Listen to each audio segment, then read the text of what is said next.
Okay guys, so the last lesson that we did together, you were focusing on the discriminant. And what we found is that when we use the discriminant, we can tell what types of solutions we might have. So what I want to do right now is just bring you back to that for a second. So if we have x is equal to negative b plus or minus the square root of b squared minus 4ac, that whole entire thing is over 2a. That is your quadratic formula. Now, based on the work that some of you sent back to me, there were a couple of things I'd like to just point out. First of all, it's x is equal to. Remember that the solutions are found at the x-axis. Some of you wrote 0 is equal to, 0 is equal to, 0 is equal to. And I can understand that little bit of confusion because we do set the equation equal to 0. But when we set that equation equal to 0, we're actually saying that y is 0, which means you're on your x-axis, which is why this has to be there. I'd also like to just dissect this a little bit with you so you can see right here, that's your axis of symmetry formula, right? Obviously the plus or minus on the other side. And the b squared minus the 4ac, that's your discriminant. Now, a couple of you, when asked to do the discriminant, you actually kept the square root over it. And that is not the case. You have to remember the discriminant is just the expression under that radical. I also had a couple of you not use the parentheses as you should. I had a couple people do something like this. It's very dangerous to do in algebra, especially because we do have values of x involved. So please don't use x's as multiplication symbols. Then I did note that some of you would do something like this. So let's say you put in here and here in parentheses, and maybe you did this there. That's dangerous too, because when you do -2 squared, the calculator and you should always do the exponents first, which would make it 4, and then you would have the opposite, which is -4. When in fact, what they wanted was for you to take -2 and square it, which would produce a +4. So just a couple of things to be careful of there.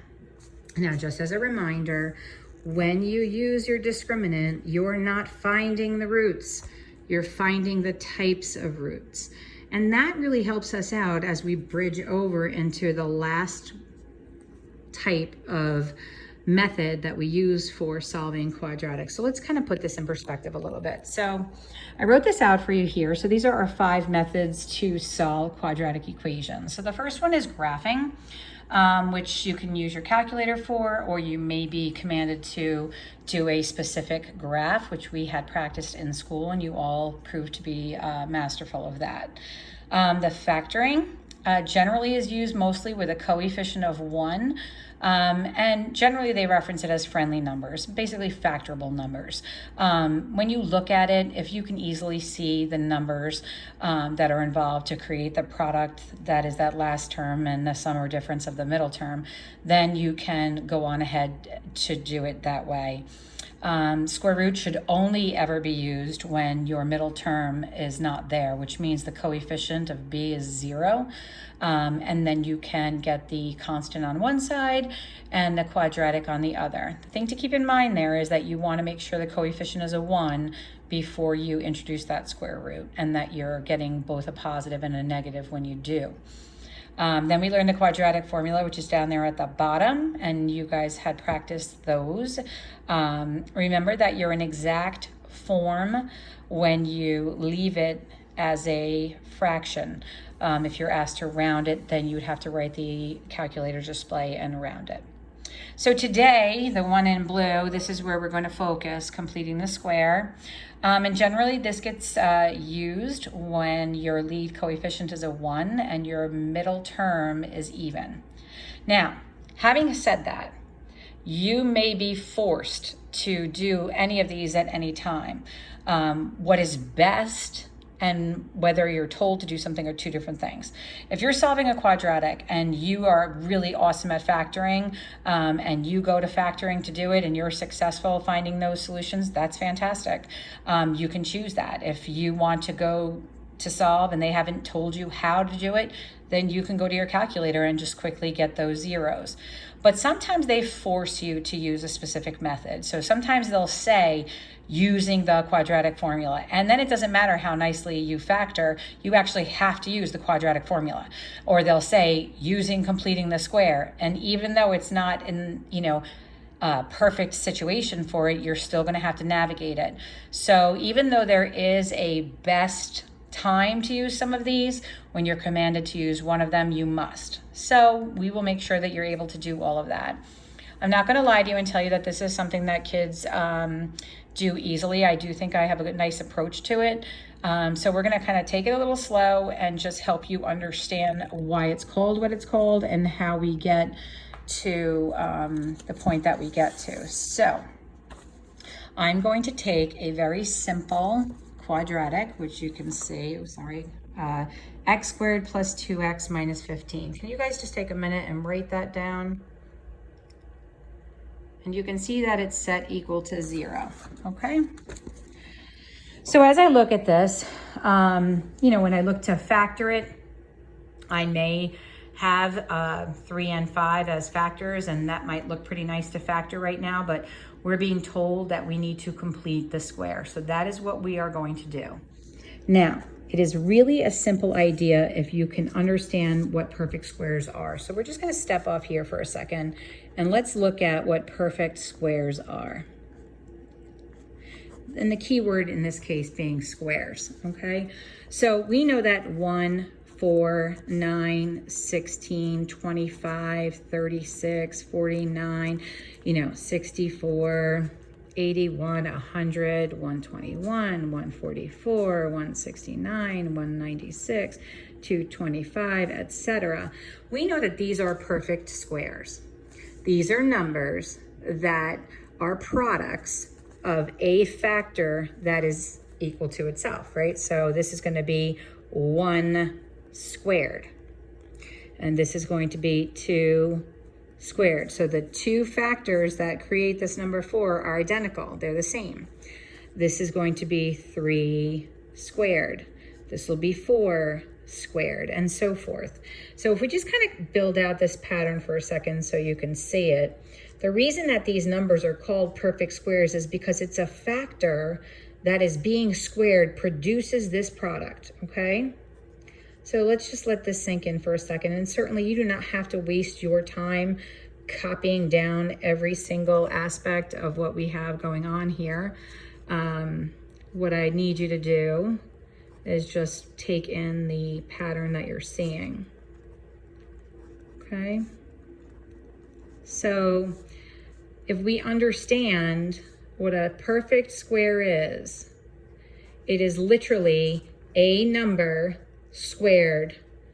That product is a square.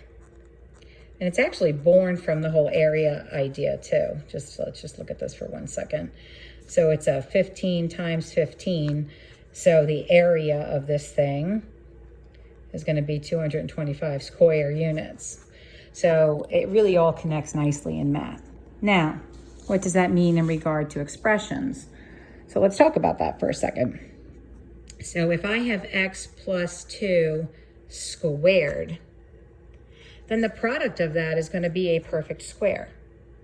Just like 8 squared, the product of this is a perfect square. So this is a factor, just like 8 was, and we're going to square it. Now remember, we talked about the danger in this in class. It's not x squared plus 4. It's actually this factor times itself, right? And I don't know if you remember or not, but we did do this mentally. We took the first term and we squared it. We took the last term and we squared it. And then we took the sum of these two, knowing that these middles will duplicate twice, and we would end up with our 4x. Now, just like 64 is a perfect square because there is a factor that is squared, this whole thing is a perfect square because it is this factor being squared, okay? So now what does that mean? That means that this trinomial is a perfect square. Okay? And because it's a perfect square, it can be written like that. All right? Let's look at one more. Let's say that we have x minus 3 squared. That's the factor being squared, just like all of these guys. Okay, you had a factor being squared. When you did the multiplication, the product was a perfect square. This was a square, that was a perfect square. So we're gonna do this one here, and this will be x squared minus 6x plus 9.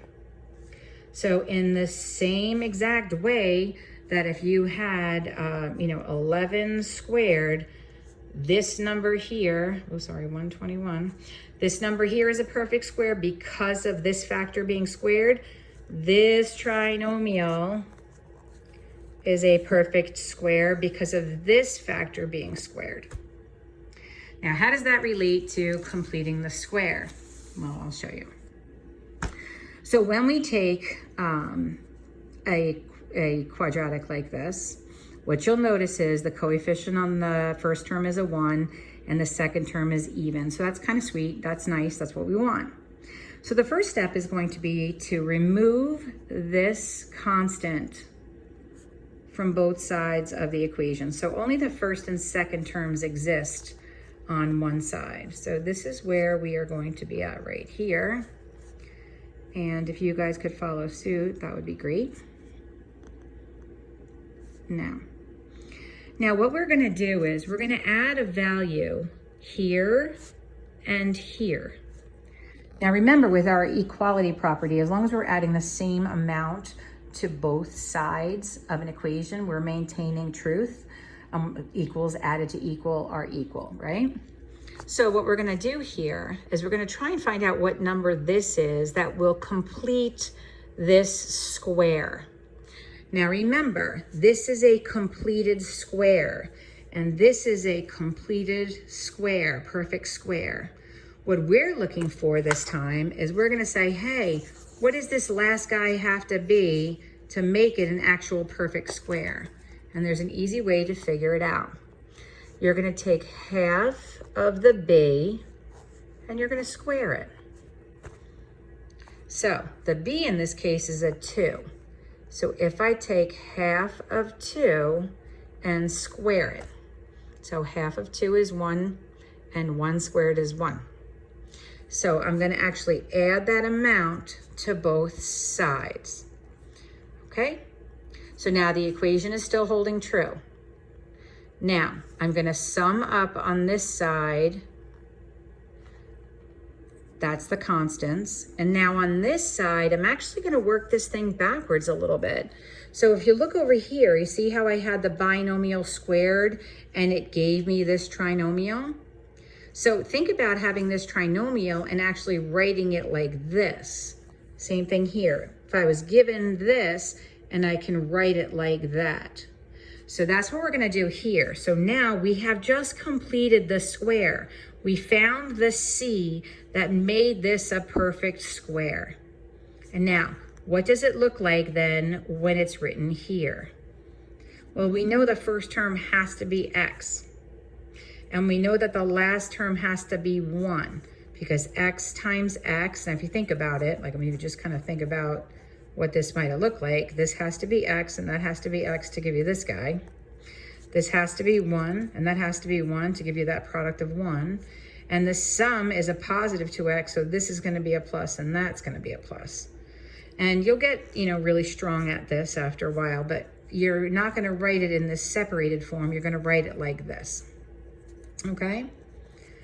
So once we're here, that's when we introduce the square rooting. So we're gonna square root both sides. Now what happens then is this group opens up because the square root is undoing that squaring. Those are inverse operations.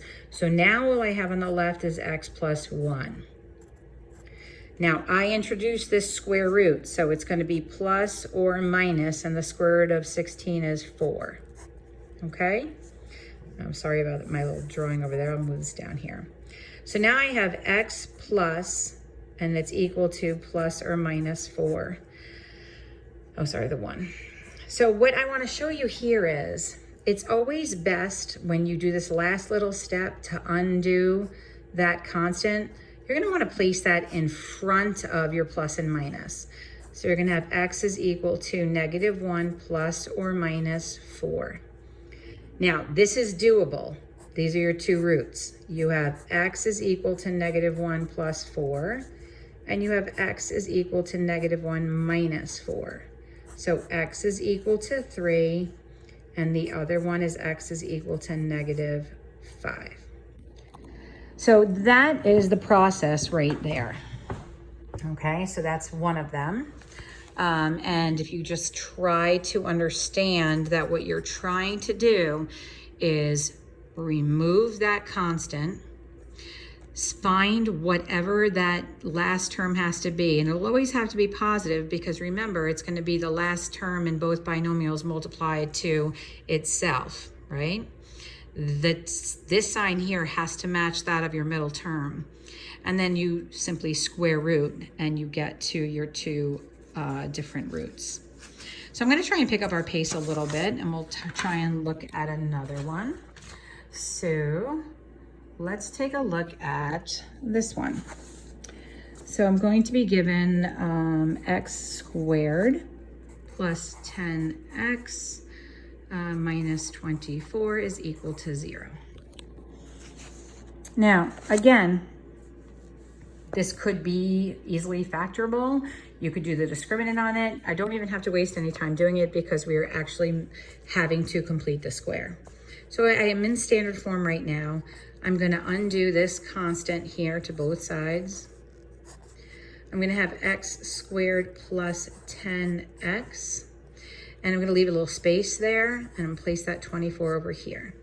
Now I'm going to add an amount on this side, and I'm going to add an amount on this side. And that is super important because it is not going to be an equation unless you're adding equal amounts to equal amounts or subtracting equal amounts to equal amounts. Like, that is how you maintain the truth in the statement.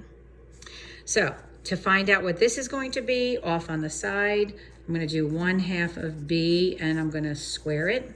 So half of 10 is 5, and 5 squared is 25. Okay, so I'm going to come on over here. I'm going to put the 25 here. I'm going to place the 25 there.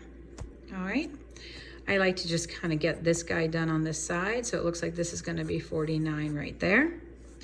You're going to write this as a perfect square, as a binomial being squared, right? So the first term has to be x. Take the square root of this guy is 5. The sign of that is your middle. Then you're going to square root both sides. And you're going to have x plus 5 because these squaring and square root undo each other. You're going to have plus or minus 7.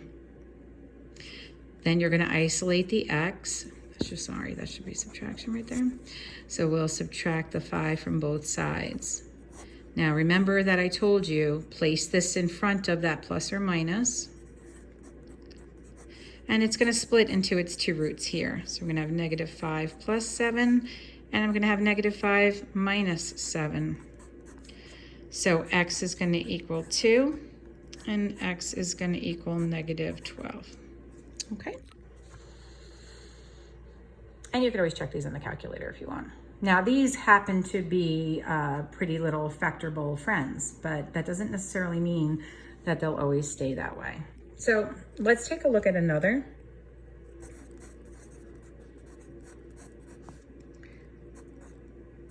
Okay. So let's say for this one, you have this. All right. So again, if you're told to complete the square, then that is what you must do. So we are practicing completing the square, which means we want the first two terms of the quad to stay on one side, and we want to put the constants on the other. So I'm going to keep my x squared here and my minus 4x there, and that will be -5. I'm going to add some amount to both sides. Now, how am I going to determine what that is? I'm going to take half of the b, and I'm going to square it. So half of negative 4 is negative 2, and negative 2 squared is 4. That term should never be negative, right? So what do we have going on here now? I am going to find that binomial squared, and this is going to be a negative 1.